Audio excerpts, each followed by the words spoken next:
बार वो प्लानिंग लोगों को अच्छी लगती है। आज की दुनिया किसी की नहीं है मेरे भाई। कि लक्ष्य से ओझल होना पाई, कदम मिलाकर चल, सफलता तेरे कदम चूमेगी आज नहीं तो कल। कल क्या बात है क्या।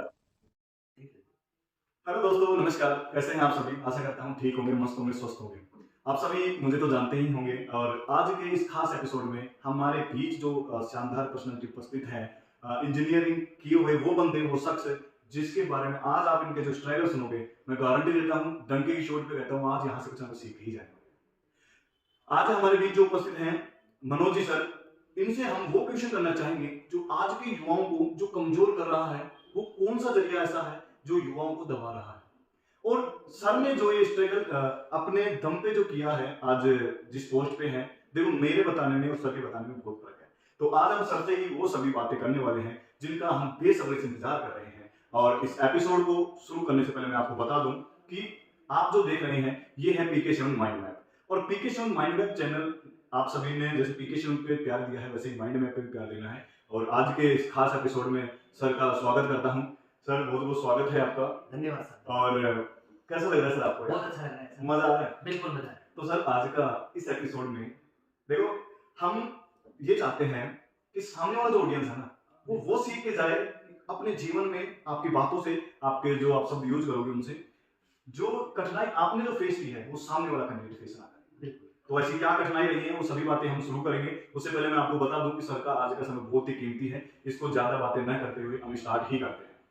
तो दोस्तों आज का देखो, आपने देखा है अपने आप को जानो, ये डायरी केवल आपके लिए बनाई गई है, अपने आप को जानो, ठीक है। और आपका मैं बता दूं, वीडियो आपने पूरी देखनी है और स्किप बिल्कुल भी नहीं करना है।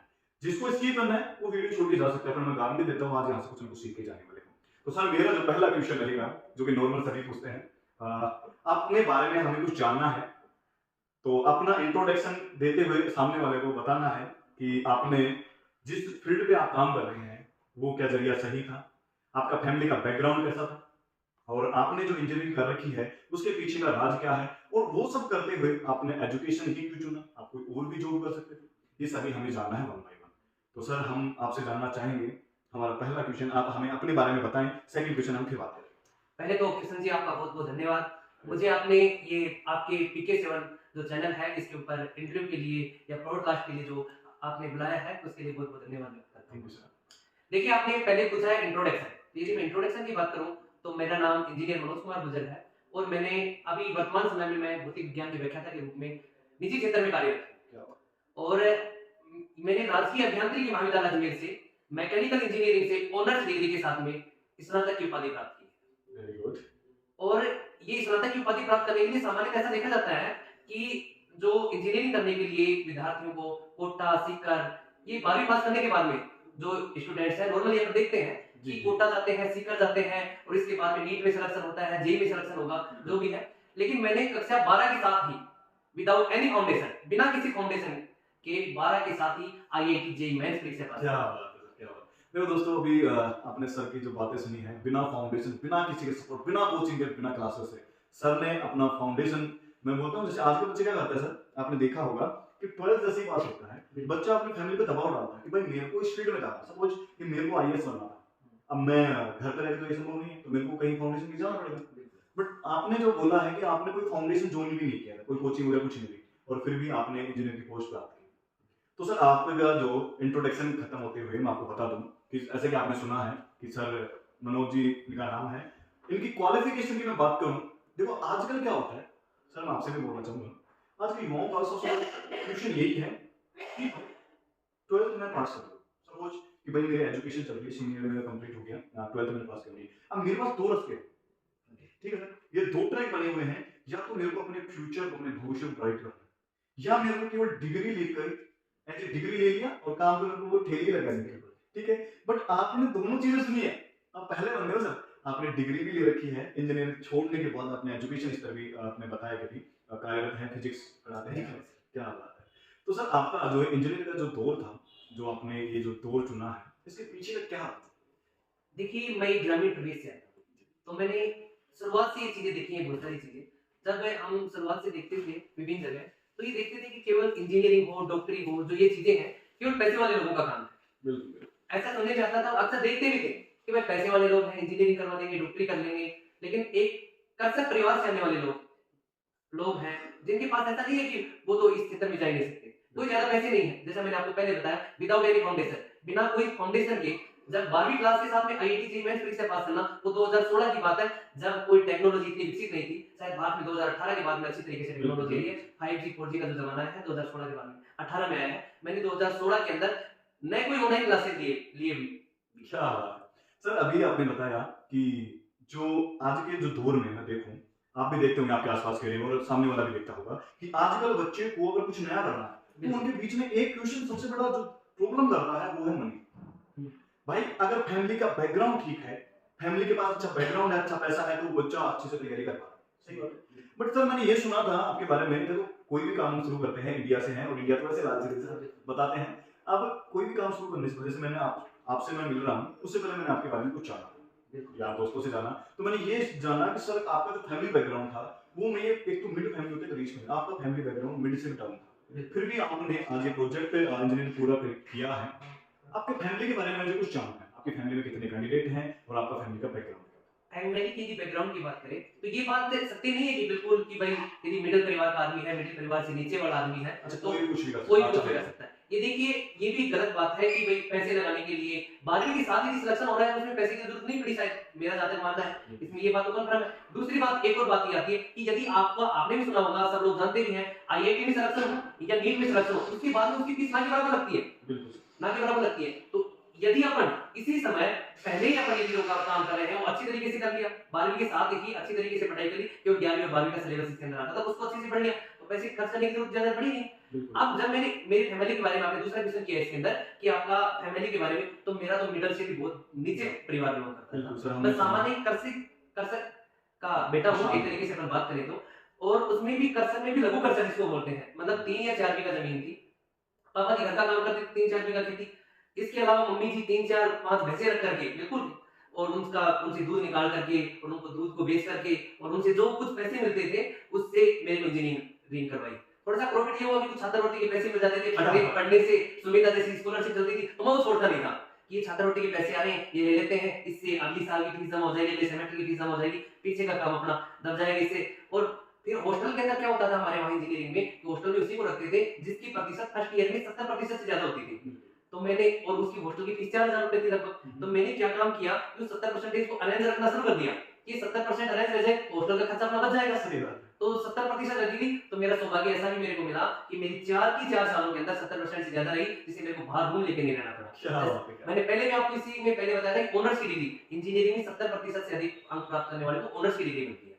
अभी जैसे कि मैं आपसे फिर ये रिपीट करना चाहूंगा क्वेश्चन कि आज के बच्चों में क्या होता है सर, जैसे मैंने ये चीज नोटिस की है कि भाई हलवाई का बेटा है तो उसका बाप जैसे हलवाई है, तो बेटा में क्या करता है कि भाई मेरे फैमिली में ऐसा बैकग्राउंड भी नहीं है, मेरे पास ऐसा पैसा भी नहीं है, तो मुझे क्या करना है कि मेरा बाप हलवाई था तो मुझे भी यही करना है। ये सारा लिखा हुआ है कि हलवाई का बेटा हलवाई ही बनेगा। अब तुमने बताया था सर कि आपके जो फादर थे वो एक किसान थे, और आपके आज जो आप जो बैठे हुए हैं एजुकेशन पोस्ट पे आप हैं, टीचर हैं, और उससे पहले आपने इंजीनियरिंग की है, इसके पीछे एक माँ का हाथ है। बिल्कुल, अगर मैं 100% की बात 100%, सर वो तो बात ही अलग है कि माँ तो माँ ही होती है। अब मैं सामने वाला भी मैसेज देना चाहूंगा, अगर अपने जिंदगी में आपने कुछ ठाना है ना, कुछ कर दिखाने का आप में जज्बा है, तो उसमें मैटर नहीं करता कि आपकी फैमिली में आपका फैमिली बैकग्राउंड क्या है, आपके पापा क्या करते हैं, मम्मी क्या करती है, एक्सेट्रा। ठीक है, अगर आप में जुनून है कुछ कर दिखाने का, तो मैं नहीं मानता, जैसे कि सर ने भी क्लियर किया है, भाई एक फार्मर थे इनके पिताजी और माँ जी ने, इनकी मम्मी मदर, दूध बेच के, गायों का भैंसों का दूध बेच के अपने बेटे की, आज जिससे तुम बात कर रहे हो ना, ये वही मनोज है जिसको आप 10 साल पहले देखोगे तो शायद आपके तरह के नॉर्मल इंसान थे, बट आज लोग पूछते सर। तो सर इसके पीछे अगर मैं बात करूं, मैं अगला क्वेश्चन से पहले अगर मैं बात करूं सर कि मान लो आपकी फैमिली में आपके पापा मम्मी जो भी, आपके पास पैसा होता खतरनाक है, आपकी फैमिली रिच फैमिली होती और आप मतलब 10 की जरूरत पड़ रही है, आप 100 खर्च करते, तो मुझे नहीं लगता आप इंजीनियरिंग पूरा कर पाते।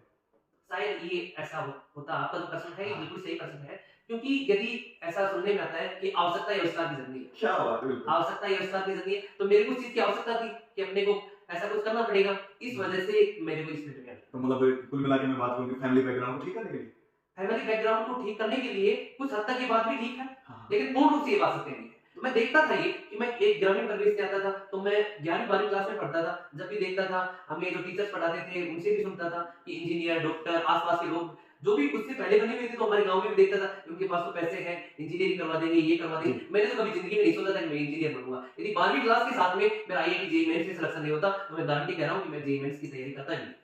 तो सर जैसे कि मान लो ये तो वो बोलते नहीं कि भाई बादाम खाए आज की दुनिया में, कल ना होए ठोकर ठोकर खाने से सही बात है। अगर तुम्हारे पास पहले से ही बादाम हाँ। खाने के लिए होता, बादाम बिल्कुल। अनलिमिटेड होता, तो मुझे नहीं लगता कि आज इन टेक्नोलॉजी से हम मिल रहे हैं वो ऐसे होते हैं। सही बात है सर। तो मेन कारण है कि आपकी फैमिली का बैकग्राउंड कैसा भी हो, ये मैटर नहीं करता कि आपने ठान लिया सो ठान लिया। तुम्हें खुद के अंदर कॉन्फिडेंस होना चाहिए। सही बात है सर। बिल्कुल। अगर बंदे में कॉन्फिडेंस हो तो कुछ नहीं कर सकते। हाँ, एक अंग्रेजी के अंदर कहावत चलती है, practice and confidence makes a man perfect. तो यदि ये दोनों चीजें व्यक्ति के अंदर है, प्रैक्टिस और कॉन्फिडेंस, अपने आप के ऊपर विश्वास भी हो, तो चाहे कितना भी बड़ा काम हो उसको आसानी से कर सकता है। सर प्रैक्टिस एक कहावत याद है कि आपने वो से सुना होगा कि करत करत अभ्यास के हिंदी में वर्ड है, बिल्कुल। करत करत अभ्यास के जन्मत होत सुजान, रस्सी आवत जातर सिर पर पड़त निशान। जो एक हल्की सी रस्सी जो पत्थर को काट सकती है, क्या एक सिंपल सा साधारण सा मनोज कुमार आज इंजीनियर मनोज कुमार बना है, उसके पीछे का राज यही है, पता है क्या? प्रैक्टिस। प्रैक्टिस जीवन में बहुत ज्यादा जरूरी है। तो सर मजा आ रहा है आपसे मिलकर, आपको कैसा फील हो रहा है? बहुत अच्छा फील हो रहा है। मजा आ रहा है? बिल्कुल मजा है। ऐसा लग रहा है कि जैसे कहते हैं फैमिली तरफ। हाँ, फैमिली की तरफ बैठे हैं आराम से बात मजा आ कर रहा रहे हैं। है। बट मैं ये चाहता हूँ सर, आज का जो युवा इस चीज से जो जूझ रहा है कि भाई कि मैं चलो, मैं मानता हूँ सर कि आपकी फैमिली में पैसा भी था, मान लेता है मैथ्स का टीचर बता देता बच्चों को भाई मानना एक्स बताओ, हाँ, बिल्कुल। और वो बोलते हैं कि मैथ वाले तो मैं भी मैथ का स्टूडेंट था। मैथ वाले ओके नहीं होते, ऐसा हाँ। मान लेते हैं।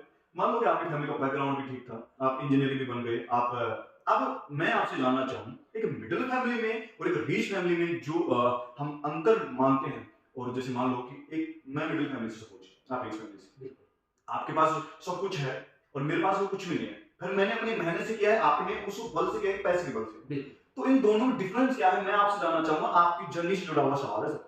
देखिए, मेरा ये मानना है, यदि कोई भी व्यक्ति है ना जो शुरुआत से ये बातें सीखता है कि अभ्यास करके, चीजें देख करके, हालात देख करके जो आदमी आगे आता है, वो जिंदगी में कभी भी कितने ठोकर खा करके जो आदमी आगे बढ़ता है, वो कभी भी ऐसे काम नहीं करेगा, अच्छी लोगों के संपर्क में आएगा, अच्छे नॉलेज, अच्छी चीजों के प्रति ही मतलब रुझान रखेगा हमेशा। मतलब कुल मिला के हम बात करेंगे बंदे को जो कुछ करना है तो अपने सपने के प्रति उसे पहले जगना होगा। बिल्कुल बिल्कुल सही बात है। अगर मैं सोचूं कि भाई रात को मैं सपने देखूं भाई साहब कल तो मैं एरोप्लेन में जाने वाला हूं, नहीं ऐसा और सुबह उठ करके यार आज 9 बजे 10 बजे तक 1 घंटा और सोता हूं, उसे मुझे नहीं लगता वो सपना पूरा हो सकता, कभी नहीं हो सकता। तो सर मेरा जो अगला क्वेश्चन है, तो मैं ये जानना चाहता हूं, आपने बताते हैं, हमने सुना है कि इंजीनियर किए हुए व्यक्ति को अच्छा खासा पैसा मिल जाता है, फिर आपको टीचर लाइन में आने की क्या जरूरत है? देखिए, इसके बारे में मैं आपको बताऊं, सबसे पहले इसमें मेरे मारुति सुजुकी कंपनी है गुड़गांव के, बिल्कुल नाम सुना, उसका मेरा 4th ईयर के अंदर 6 लाख में प्लेसमेंट हुआ था। 4th ईयर में 6 लाख में, लास्ट ईयर के अंदर 6 लाख में प्लेसमेंट हो गया था।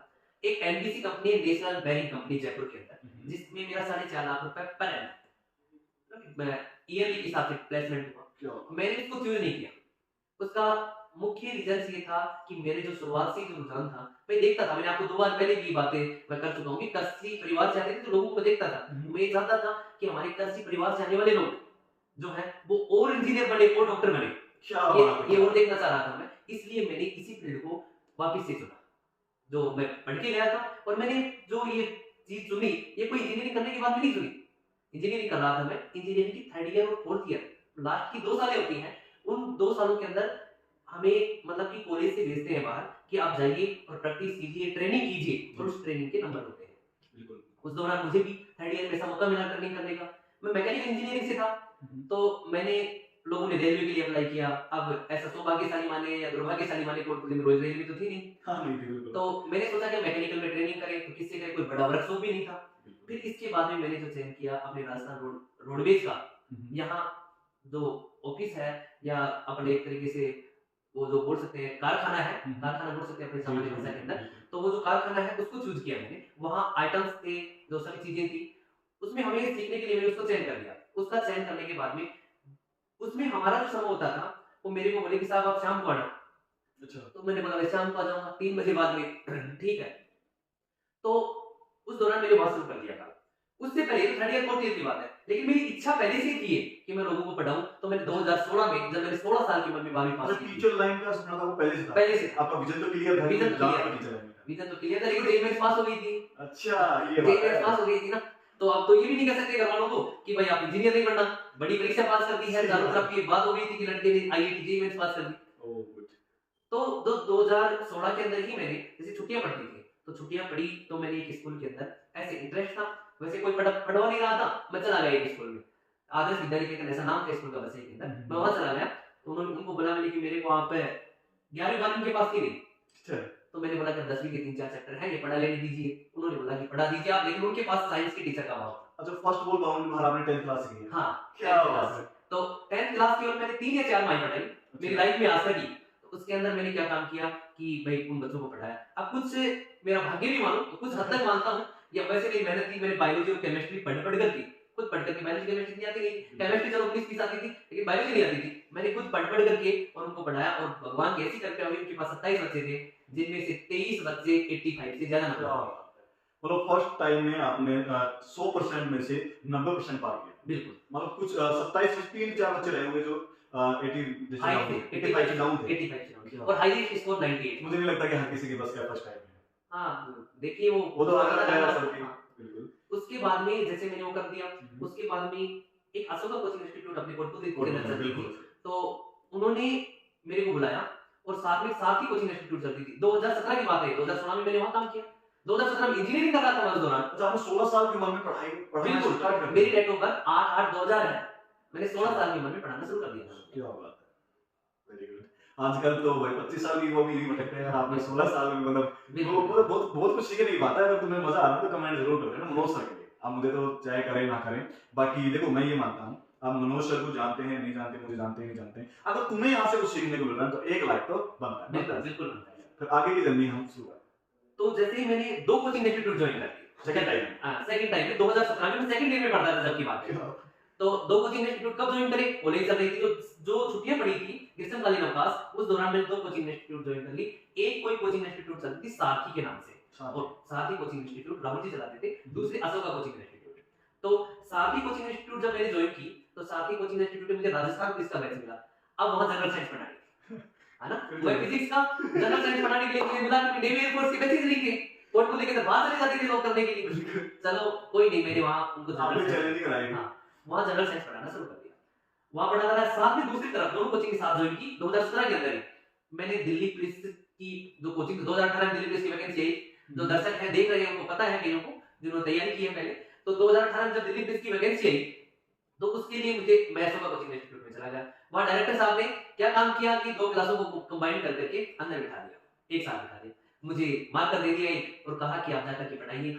मैं गया, दिल्ली पुलिस का बैच था जनरल साइंस पढ़ाने के लिए वहां गया। तो उन्होंने मेरे बच्चों से पहले एडमिशन पूछा कि बेटा क्या पढ़ाया जाए।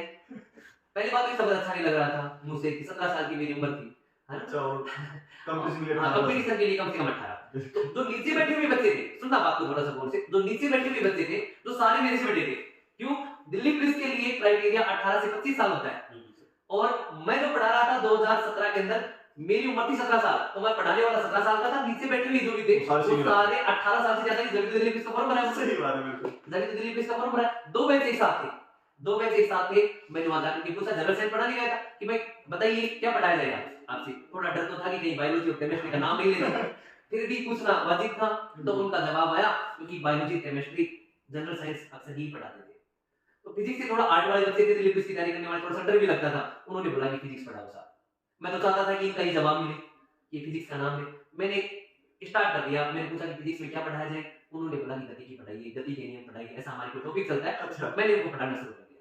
अब इसमें कुछ उनको मैं दिल्ली पुलिस ऐसा चमत्कार सारथी कोचिंग इंस्टीट्यूट के अंदर हुआ कि हमारे पास एक बैच था 40 बच्चों का, जिसमें से 28 बच्चे राजस्थान पुलिस में सिलेक्शन हो गए। और ऐसा इसलिए हुआ था कि वहां 3 पार्ट चलते थे। जो बी पार्ट आता था, वो बी पार्ट जो आता था उसमें जनरल साइंस और कंप्यूटर हुआ करती थी, और पार्ट तीनों पास कर गए। अक्सर कई बच्चों के ज्यादा नंबर आ गए, फिर भी फेल हो गए, क्योंकि बी पार्ट में विज्ञान आती थी, और विज्ञान में ऐसा संयोग बैठा, उससे पहले जितनी भी भर्तियां होती थी बायो और केमिस्ट्री पूछते थे, उस साल फिजिक्स के प्रश्नों को ज्यादा समझ क्या तो जैसे फिजिक्स के प्रश्नों को ज्यादा समझ करके मैंने उनको फिजिक्स के ऊपर विशेष फोकस किया था, तो जो आर्ट वाले बच्चे थे वो भी निकल गए बहुत अच्छी तरीके से।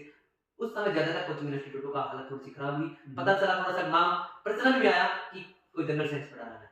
इसके बाद मैंने उस समय जनरल साइंस क्लोज किया, और इन सभी कोचिंग वालों का, स्कूल वालों को भी मैं बहुत बहुत आभारी हूँ कि मुझे मतलब कि 16 साल की उम्र में समय दिया। नहीं आजकल देखो विश्वास करना, 16-17 साल की उम्र में मेरे ऊपर विश्वास इन्होंने जताया। इसके बाद में मैंने कोचिंग स्कूलिंग में अपना कदम रखा, प्रगति स्कूल पाटन, और सबसे पहले मैंने सरस्वती स्कूल पटियाला में ज्वाइन की 2018 से मैं कंटिन्यूअस अध्यापन करवा रहा हूँ। 20 में मैंने की 6 महीने, मतलब कि 6 महीने ट्रेनिंग होती थी, मैंने जैसा बताया आपको। 18 से 18 थर्ड ईयर थी और 19 के अंदर फाइनल ईयर थी। तो जो वहाँ ट्रेनिंग चलती थी 2 साल के अंदर, एक ट्रेनिंग के दौरान मैंने 18 से कंप्लीट रूप से केवल कक्षा 11 और कक्षा 12 भौतिक विज्ञान का अध्यापन शुरू करवाया। इसमें भी कुछ ऐसा चमत्कार आगे देखने को मिला कि मैंने शुरू कर दिया ही काम। शुरू करने के बाद में मैंने कम से कम भी 10 बच्चे ऐसे, 10 बच्चों की मेरे पास रिपोर्ट अभी तक आई है, जो 10 बच्चे थे उनकी जिनका सिलेक्शन हुआ है विभिन्न प्रकार के नीट और आईआईटी के अंदर। जैसे जो पहला जो बच्चा है, जो एम्स के अंदर में हमारा एक बच्चा है, जो एम्स सपना होता है विदाउट एनी फाउंडेशन, जैसा मैंने किया वैसा ही बच्चों को करने दिया कि बिना फाउंडेशन के एम्स जैसी बड़ी संस्था में। रोहित कुमार सिमनपुरा से है जो एम्स के अंदर अभी डॉक्टरी कर रहा है। उसके अतिरिक्त देखिए कोमल सैनी है जो जेएनयू से एमबीबीएस कर रही है, मुस्कान सैनी है गवर्नमेंट कॉलेज पाली से एमबीबीएस कर रही है, मनीषा चेची है जो Rajasthan university health and science से एमबीबीएस कर रही है, आजाद सिंह है जिसका इसी साल सिलेक्शन हुआ है गवर्नमेंट कॉलेज डूंगरपुर से जो एमबीबीएस कर रहा है। इसके अलावा केवल डॉक्टरी नहीं, हमने इंजीनियर भी दिए। जी, आपसे पढ़ के निकले हुए वो बच्चे हैं विदाउट एनी फाउंडेशन वाले, जिनको अपने फाउंडेशन के लिए बाहर नहीं गए, 12वीं के साथ ही निकाले। बाद में तो क्रेडिट लेने के लिए तो बड़ी-बड़ी इंस्टीट्यूट है ही। इसके अतिरिक्त हमने आईआईटी के अंदर जी मेंस के अंदर भी दिए। हरेंद्र, रोहित ये पाटन की स्कूल में पढ़े हुए मेरे पास। ये राहुल गुजर है जिस कॉलेज से मैं इंजीनियरिंग की है, जिस यूनिवर्सिटी से, उसी में राहुल गुजर जो है इसका सिलेक्शन हुआ है इसी साल। इसके अतिरिक्त सुखबीर सिंह है, ये जोधपुर के अंदर कॉलेज है उसमें कार्यरत है। नीलेश भारद्वाज इसका भी इसी साल, जिस कॉलेज से मैं पढ़ा हूँ उसी कॉलेज के अंदर, गवर्नमेंट इंजीनियरिंग कॉलेज अजमेर के अंदर, उसी शाखा से मैकेनिकल इंजीनियरिंग से ये इंजीनियरिंग कर रहा है। ऐसे लगभग पूरे डाटा हमारे पास एकत्रित नहीं हुए, लगभग मेरे हिसाब से आज तक 20 या 25 लोग डॉक्टर और इंजीनियर बन चुके हैं। जो और आपसे पहले मतलब जितना सिलेक्शन हो चुका है, और कम से कम भी ये मान के चलो 150-200 बच्चे भी तैयारी कर रहे हैं। क्या बात है, मतलब एक साधारण सा मनोज कुमार आज इंजीनियर बन के और इंजीनियर को छोड़ के टीचर लाइन में आके भाई 10 से 20 इन्होंने 10 बच्चों का तो नाम लिया जो कि तुमने रिपीट करके सुनना ही बना। और मतलब इंटरेस्टिंग कहानी है सर। और इतनी सी उम्र में इतना सिलेक्शन दे पाना, वो भी बिना फाउंडेशन के, थोड़ा सा मुझे भी स्टार्टिंग में लगा हजम नहीं हो रहा है, बट आपका जो स्ट्रगल मैंने देखा है और आपके बारे में जो मैंने जाना उससे पहले, मुझे लगा कि यार ऐसा भी का हो सकता है। देखो इंसान चाहे कुछ भी कर सकता है। सर ने जिन बच्चों का नाम लिया है अभी तक, जिसमें लड़कियां भी हैं लड़के भी हैं, आईटी और नीट जिन्होंने किया, वो बच्चे जो बिना फाउंडेशन के, बिना किसी कोचिंग के, बिना किसी सोशल मीडिया की सहायता से अपने केवल किताबों को दोस्त बना के अपने सपनों को साकार किया है। हम तो आज सोशल मीडिया में फंसे हुए हैं, हमारे लिए तो बहुत सारी सुविधाएं। सबने 2016 की बात है, 2016 में जब सोशल मीडिया बहुत ऐसा इतना प्रचलन नहीं था, बहुत कम था। 2018 में ये आई थी आपकी 4G। अच्छा, उससे पहले 4G ही नहीं थी, तो 1 GB नेट से एक महीना निकालते थे। वो जमाना था। और आज के युवा दिन के 1 GB तो सुबह 7 बजे पहले खत्म हो जाता है। ऐसा देखता हूं मैं। हां सर, मैं चलो एक थोड़ा सा टॉपिक से बाहर आके क्वेश्चन करता हूं आपसे।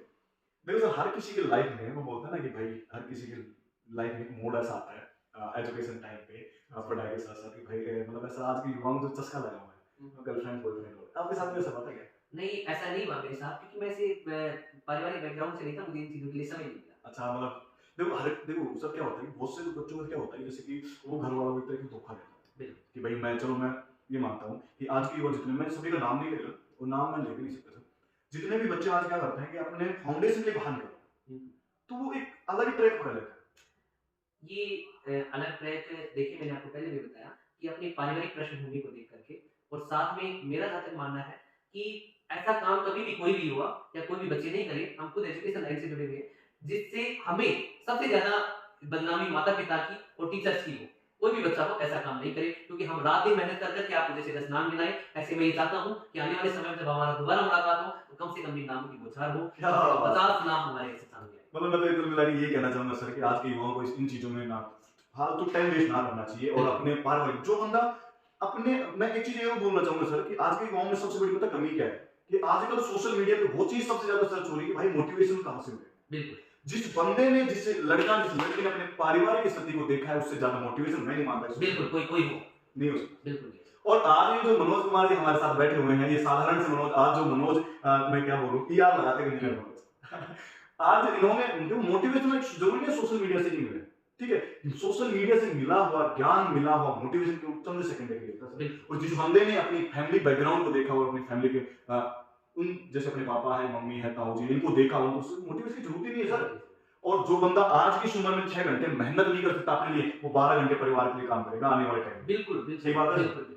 5-5 से 4,000 रुपए में नौकरी करेगी। 4,000 और ये आपने जो भी सुना है मनोज जी सर से, ये इनकी वो कहानी थी जिनमें हम ये नहीं कह सकते कि भाई इसमें कोई मस्का लगाया हुआ है, कोई मसाला लगाया हुआ है कि सर मैंने कि भाई सर को मैं पहले से जानता था कि मैंने बोला कि मनोज जी तुम्हें ये बोलना है। नहीं भाई यार कोई टीआरपी बढ़ाने वाला काम नहीं हो रहा है। मैं तो यही बोलूंगा कि अगर तुम्हें भी कुछ नया पाना है, कुछ भी करना है एक्सेट्रा, हर किसी व्यक्ति के ब्रेन में एक तो नक्शा फिक्स होता है कि मुझे इन फ्यूचर यही करना है। जैसे मनोज जी का फिक्स था। बिल्कुल। मुझे तो पहले से पता था कि मुझे टीचिंग लाइन में जाना है, इंजीनियरिंग की। और इंजीनियरिंग में भी देखिए मैं आपको बताऊँ, आपने किसमें किया था प्रोजेक्ट्स, कौन-कौन से प्रोजेक्ट्स बनाए। इंजीनियरिंग की तो बिना मन से नहीं की, ऑनर्स की डिग्री लेना। साथ में देखिए मैंने जो प्रोजेक्ट बनाया, एक बहुत अच्छा प्रोजेक्ट बनाया था हमने 3rd ईयर के अंदर, मैं आपको बताऊँ, फिंगर प्रिंटिंग डोर सिस्टम। जो आजकल तो डिजिटल हो गया। हाँ, आजकल डिजिटल हो गया। हाँ। जैसे फिंगर लगाइए और फिंगर जैसे किसी कोई भी रूम ओपन करना है, वहाँ पर उसकी कोडिंग कर देते थे। तो जैसे फिंगर लगाएगा तो वो डोर ओपन हो जाएगा, दोबारा फिंगर लगाएगा डोर क्लोज हो जाएगा। अब समस्या ये आती थी कि मान लीजिए कभी ऐसा हो कि जो आदमी है वो उपस्थित नहीं है, तो कैसे खोलें उसको? तो उसके लिए जैसे आजकल मोबाइलों में वो आते हैं ना, आपको कोड दे देते हैं 005 ये लगा करके लॉक खुल जाएगा मोबाइल का। ऐसा उसके अंदर सेंसर हमने फिट किया था। तो वो ऐड करने से हम लोगों को इन केस ऑफ इमरजेंसी तो उसी खुद के आदमी के पास होता था, जैसा होता है उससे लेकर के हम उसको डोर को ओपन अच्छा, अगर कोई बंदा उपस्थित ना हो तो कोड लगाएगा ऊपर। हाँ, बिल्कुल कोड लगा के इन केस ऑफ और मैं एक छोटी सी और बताया, इंटरेस्टिंग कहानी है सर, आपके बारे में जब मैंने जाना, देखो आजकल पेट्रोल से चलने वाली गाड़ियां हमने देखी है, डीजल से चलने वाली देखी है, सीएनजी से चलने वाली देखी है, और पहले के जमाने में तो भाप से भी चलते थे कंप्यूटर वगैरह, और आज तो जो चल रहा है ना बिजली से चलने वाला है। तो सर मैंने ये सुना था आपके बारे में, शायद मेरे भी हवाओं से, वो बोलते हैं हवाओं से बातें होती हैं, तो मैंने सुना उड़ती उड़ती हवाओं से बातें आई कि मनोज जी सर ने एक पानी से चलने वाली गाड़ी। बिल्कुल सर, हमने 3rd ईयर के अंदर ये कोशिश की थी। अच्छा, पानी से चलने वाली? पानी से चलने वाली, सुनिए। उसके अंदर ऊपर की रोड नीचे लगी हुई थी। ऊपर उसके अंदर हम जैसे भारत है, आपने भी सुना होगा, सब लोग जानते हैं कि भारत के अंदर पानी बहुत मात्रा के अंदर है, लेकिन खारा पानी है जो पीने योग्य नहीं है। बिल्कुल नहीं है। तो जो खारा पानी जो था उसको हमने लेकर के मैं इंजीनियरिंग करता था, वहां से अजमेर से आना सागर, फायर सागर जैसी चीजें थी वहां। तो वहां से हमने पानी एकत्रित करके और उस पानी को गिराया इसके ऊपर, कॉपर तांबे की जो प्लेट्स थी उनके ऊपर, उसमें इग्निशन प्रोड्यूस हुआ। इग्निशन प्रोड्यूस होने के बाद में कुछ से दूरी तक वो गाड़ी चली, आगे नहीं चल पाई वो। हमने काफी हद तक कोशिश की, लेकिन फिर बात आकर के वापस वही रुक गई कि हम अभाव में जीने वाले व्यक्ति थे, वो गाड़ी वाला नहीं। अब हम वापस से, मैंने बीटेक करने के बाद में अब एमटेक करना भी शुरू किया है। मेरी एमटेक की दूसरी साल है और मैं कोशिश करूंगा अगले साल से मैं पीएचडी भी करूं, तो मैं कोशिश करूंगा कि इसके ऊपर और काम किया जाए। क्या बात है। कुल मिला के तो हमने भी नाम ही सुना था कोई पानी से चलने वाली गाड़ी आएगी, बट मनोज जी ने ये मैंने देखा था इनका और सुना भी है, इनमें कुछ जो बोलते हैं कि आजकल कैमरा ऐसा आ गया सर, कुछ यादगार फोटो को अपने पास रख लेते हैं। और आपकी मैंने फोटो देखी थी जो पानी से चलने वाली थी, ट्रैक्टर टाइप साइड। क्या बात है। मेरा तो अगला क्वेश्चन लेने वाला है आपसे, लंबा टाइम ना लेते हुए, आजकल जो सबसे बड़ा जो भेदभाव किया जा रहा है, देखो इंडिया में सबसे बड़ी कमी क्या है? सबसे उच्च स्तर और सबसे डाउन स्तर जिसको माना गया है वो है एजुकेशन। और एजुकेशन में कौन जो पढ़ा रहा है? एजुकेशन में टीचर के बीच और स्टूडेंट के बीच जो कंपेयर की जो भावना है ना, इसको लेकर आप क्या बोलना चाहिए? आपके सामने से केस आया कि भाई आप पढ़ा रहे हो और कोई स्टूडेंट आप में तुम में जिसको कंपेयर वाली भावना जो बोलते हैं, ऐसा हुआ है? कैसे कंपेयर? जैसे मैं ये मानता हूं सर, तो क्या होता है इंडिया में, जैसे मैं पुरानी प्राचीन समय ले चलूं, धोती और सावित्रीबाई फुले थी, वो भी शिक्षिका थी। जब उन्होंने एजुकेशन वो चाहती थी भाई मैं अपने से जो बनेगा मैं सामने वाले का एजुकेशन देके और शिक्षा देके कुछ इसी स्तर को कुछ स्तर पे ले जाऊं, ऐसा उसका सपना था, बट वो पसंद नहीं आया लोगों को। हाँ, ऐसा होता है कई बार। देखिए हमें जैसे दोनों क्षेत्र है, निजी क्षेत्र में काम करते हैं हम लोग, लेकिन ऐसा कभी कभी जो अच्छी चीज की जाती है ना, वो थोड़ी सी एक नेगेटिविटी भी चली जाती है लोगों में, तो ये बहुत अच्छी बात है। जैसे इसका अभी जैसे हम राजस्थान बोर्ड और सीबीएसई बोर्ड की अपन बात करें, तो कई चीजें हैं। जैसे अभी वर्तमान समय में एक चीज की बहुत ज्यादा, जैसे हम 11वीं 12वीं क्लास पढ़ाते हैं, उसके अंदर एक चीज की कमी है कि 11वीं 12वीं में एमसीक्यू क्वेश्चन आते हैं बहुत ज्यादा। एमसीक्यू का आज का जमाना आ गया, नीट की तर्ज पर पेपर आने लगे, लगभग 25 नंबर के क्वेश्चन, ऐसी किताबें वगैरह हैं। हमने इस चीज को हटाने के लिए मैंने कई बार ऐसा काम करने की कोशिश की, जैसे अब तो नहीं, लगभग ये चला था ये सिस्टम 2020-21 से, जब कोविड का दौर खत्म हो गया उसके बाद से, अब ये लगातार चलता है। हमने शुरुआत में बुक प्रकाशित की थी आपने हाँ, हमने खुद ने बुक प्रकाशित की थी जिसमें छोटे क्वेश्चन हमने शामिल किए थे। मेरे साथ एक हमारे और व्याख्याता थे महेश जी, वो भी थे, हमने उन्होंने रसायन विज्ञान की, मैंने भौतिक विज्ञान की 2 किताबें प्रकाशित की थी। उस दौरान हमें थोड़ा सा स्ट्रगल देखने को मिला। बाहर हम बच्चों से जब वो किताबें वगैरह देखते थे तो कहते थे नहीं, मतलब थोड़ा सा नेगेटिविटी गई थी उस चीज की, उसके बाद में जैसे अब उस चीजों से सीखकर भी कई पब्लिकेशन वाले हैं, उन्होंने इन चीजों को बनाना शुरू कर दिया है और अब वो आने लग गई। तो कई बार ऐसा हो जाता है जैसा आपने प्रश्न पूछा, लेकिन ज्यादा कुछ ऐसा होता नहीं है, क्योंकि यदि आपके अंदर क्षमता है तो आपकी क्षमता के लिए जो चीजें बोलते हैं आपका प्रेशर परिणाम होता है और कोई दूसरी चीज रिजल्ट होता है। और मेरे लिए रिजल्ट का बहुत सौभाग्यशाली रहा है। मेरे इस 8 साल के अंदर हर साल ऐसा कोई साल नहीं गया जिसमें मेरे 99 और 100 नहीं गए। दूसरी एक और बात बताऊंगा आपको, कोई ये चीज ये बता नहीं रहा। हम जब पढ़ाते थे, जब मैंने पढ़ाना शुरू किया, इससे पहले मैं कोई ट्वेंट नहीं कर रहा कि भाई किसी चीज के लिए मैं बात बोल रहा हूँ, लेकिन ऐसा था कि कोटपुतली के ग्रामीण प्रवेश से आने वाले, एक तो ये बात, दूसरी कोटपुतली के लोकल फिजिक्स की फैकल्टी कोटपुतली में ढूंढने से नहीं मिलती थी, कोई जमाना होता था ऐसा। अब बहुत ज्यादा लोग इस क्षेत्र के अंदर आ गए, फिजिक्स हो, केमिस्ट्री हो, मतलब साइंस की किसी की भी फैकल्टी पहले नहीं मिलती थी, अब बहुत ज्यादा लोग मिलने लगे। ये इसी एजुकेशन का परिणाम है, काफी हद तक एजुकेशन सुधरी है और हम तो बड़े सौभाग्यशाली हैं कि देश और राज्य की राजधानी के मध्य में रहते हैं। मेरा जो अगला क्वेश्चन है, और ये क्वेश्चन मेरा नहीं है, ये सामने वाला ऑडियंस का है, बाकी मैं तो केवल इनका माध्यम बन रहा हूँ। मेरा जो लास्ट क्वेश्चन आपसे रहने वाला है, जैसे कि हमने आपकी फैमिली के बारे में जान लिया, आपके बारे में जान लिया, आपका प्रोजेक्ट जो भी सब कुछ हमने जाना, मेरा जो लास्ट क्वेश्चन है, जो कि हर टीचर्स को, हर अध्यापक को अपने बच्चों के लिए कुछ नया करना चाहिए, तो मैं आपसे बात करूँ फ्यूचर प्लानिंग फॉर स्टूडेंट। आप अपने बच्चों के लिए जिसे आप पढ़ा रहे हैं उसके लिए एक प्लानिंग लेके चलते हैं कि भाई अगले सेशन में, जैसे अभी एग्जाम चल रहे होंगे, आप ये चल रहे हैं और अभी जो बोर्ड का परिणाम है, तो आपने एक प्लानिंग लेके चल रहे होंगे भाई जो मैं पढ़ा रहा हूँ, जो मनोज कुमार पढ़ा रहा है, उसमें बच्चों की प्लानिंग ये होनी चाहिए। तो आपने जो प्लानिंग बनाई हो, क्या उसका कारण? देखिए मैं बताऊँ, मैं हर बार ही प्लानिंग से काम करता हूँ। कई बार वो प्लानिंग लोगों को अच्छी लगती है, नहीं लगती है, लेकिन मेरा परीक्षा परिणाम बड़ी तरीके से उसका जवाब देता है। मैं केवल पैसों के लिए काम नहीं करता, कहीं पर मैं दिल से काम करता हूँ, बच्चों के लिए काम करता हूँ। ये आप, मैं कहूँगा तो शायद मेरे को ये बात अच्छी नहीं लगी, कभी आपको कहीं पर भी XYZ आज तक मिले होंगे, आप बच्चों से पूछ करके बातें मैं फिर बोल रहा हूँ मनोज सर जी, मैं आपकी बात को काटना चाहूंगा, सामने बच्चा खुद देख रहा है, मैं कमेंट में इनसे जवाब जाना चाहूंगा। ये कमेंट से आपको जवाब मिलेंगे। और देखना, आप मुख्य बात ये है कि वास्तविकता में हमने बड़ी मेहनत करता हूँ। जैसे छोटे पर्सन है, छोटे पर्सनों के आजकल जमाना है, मैंने जो आपको बात बताई, तो मैं एक पर्सन को रिवीजन के अंदर, रिवीजन बड़े शानदार तरीके से मैं एक पर्सन उनको करवाता हूँ रिवीजन, और समय से पाठ्यक्रम पूरा करके एक्स्ट्रा अतिरिक्त जो भी चीजें मैं जितना कर सकता हूँ, जो बन रहा है। और एक चीज और मेरे अंदर रही है, चाहे मेरी ये कमी मानिए चाहे अच्छाई मानिए, जो कोई भी व्यक्ति, कैसा भी व्यक्ति हो, अच्छा हो, बुरा हो, छोटा हो, बड़ा हो, मेरे को किसी ने कुछ भी छोटे से मोटा काम बता दिया, चाहे मेरा स्टूडेंट ही क्यों ना हो, कि ये काम करना है, मैंने आज तक मेरे जीवन में कभी उसे मना नहीं किया है। ये मेरी मम्मी से मैंने सीखा है कि कोई कैसा भी हो, कैसा भी समय आए, उसका हर काम को मैं समय पर उसको करने की कोशिश करता हूँ। लेकिन कभी कभी ऐसा होता है कि भाई अच्छा नहीं लगता, लेकिन ये चीजें मैंने बहुत अच्छी तरीके से सीखी है। मतलब प्रेम भाव, सत्कार, आदर सत्कार, ये सब चीजें जरूरी, और सब चीजें अपनी जगह है, लेकिन सबसे इंपॉर्टेंट चीजें ये है कि आपको आदर सत्कार, अनुशासन एक अच्छा और अच्छी तरीके से आप रहे, तो ही मेरा। देखो मैं तो सर आपसे मिलकर बहुत अच्छा लगा, और आपकी जितनी भी बातें हमने सुनी है सभी प्रेरणादायक बातें हैं। और सामने वाला, मैं आपसे एक क्वेश्चन करता हूँ दोस्त, अगर मैं तुम्हें बोलूँ कि सामने वाले को IAS बनना है, IPS बनना है, टीचर बनना है, इंजीनियर बनना है, एक्सेट्रा जो तुम्हें बनना है, अगर तुमने इस वाली मेमोरी में डाल, जैसे कंप्यूटर के अंदर मेमोरी होती है, कैश मेमोरी, आपने नाम सुना हो, तो कैश मेमोरी क्या काम करती है सर? उसके कैलकुलेटर फिक्स होता है, उसे जब बनाने वाला जो मॉडिफाई करता है उसको फिक्स कर देता है कि साला तेरा कंप्यूटर टूट जाए, फूट जाए, कुछ भी हो जाए, जो तेरी मेमोरी में जो मैंने डाल दिया ना उसको कुछ नहीं, वो कहीं नहीं जाना चाहिए, सब बदल जाए, फूट जाए, इसमें जो चाहिए वो नहीं आनी चाहिए। अगर तुम्हारा विजन क्लियर है, तुम्हारे ब्रेन को पता है कि भाई तुझे डॉक्टर बनना है, तुम्हें इंजीनियर बनना है, तो आपको केवल अपने में विश्वास करना है, क्योंकि आज की दुनिया किसी के लिए मेरा भाई, केवल तुम्हें डिसीजन आपके लिए लेना ही पड़ेगा। क्योंकि दुनिया की बात करूं सर, अभी कहावत आपने सुनी होगी कि आज की दुनिया क्या करते हैं कि अमरूद खरीदने जाते हैं सर, मीठा से मीठा देख के लाते हैं, तो खाते नमक लगा के।